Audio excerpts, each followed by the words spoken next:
Wait, that'll be good. Let's do this. This will be great. All right, and good morning. So, do you want to do a little? Are we on? We're on.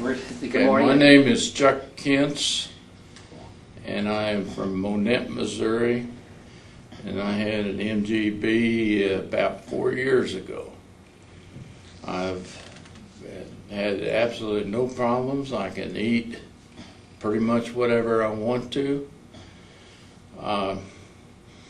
I can't eat a whole bunch like I used to. One hamburger, and a little one at that, is filling. But you can't eat a hamburger? Used to be 3 of them to do it.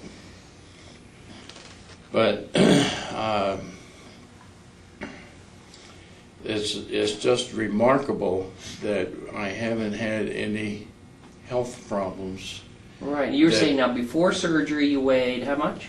I weighed 359 pounds. And now you weigh? 205. So let's see, I get up my calculator, 140 some? That was 154 pounds. 54. But It's a takeaway problem. the weight does fluctuate a little bit, 10 to 15 pounds, depending on what I eat.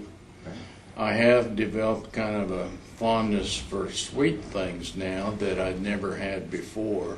We've seen that in people late after the surgery, that they're surprised, but they pick up a little more interest in the sweets. And as you described, as you get years out, sometimes some of that hunger that goes away initially starts to come back a bit.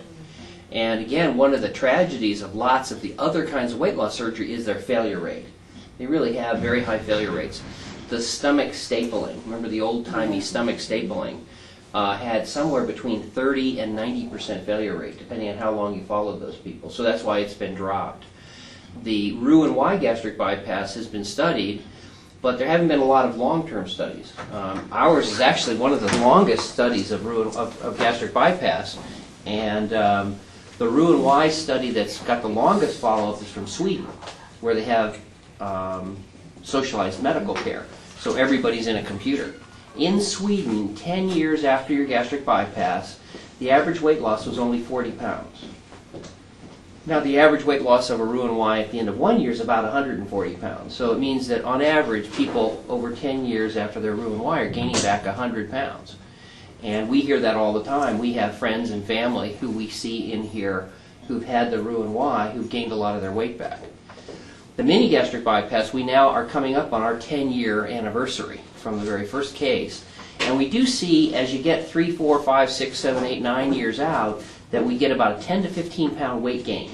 So there's a bounce up. And I think you've had about a 15 pound weight gain. In the last year. Right. And so we see that overall, but in general, it's very durable. That's one of the nice things about weight loss surgery, the Mini-Gastric bypass, in contrast to the others.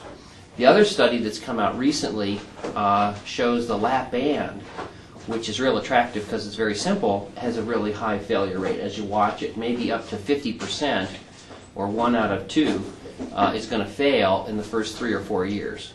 And as you get longer, towards 7 years, it gets up towards 70% failure. And we're just getting to 10 years.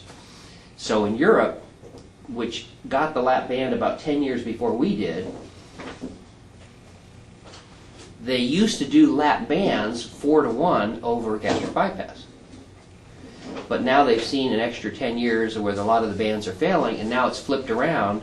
It's almost 4 to 1 gastric bypass to lap bands. So lap bands attraction is dropping.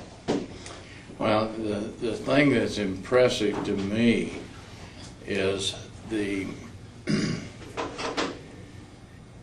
you have a real, like when my wife and I go out to eat, we buy one meal and split it. And it used to be I would go through 3 or 4 trips through the buffet and still go home hungry.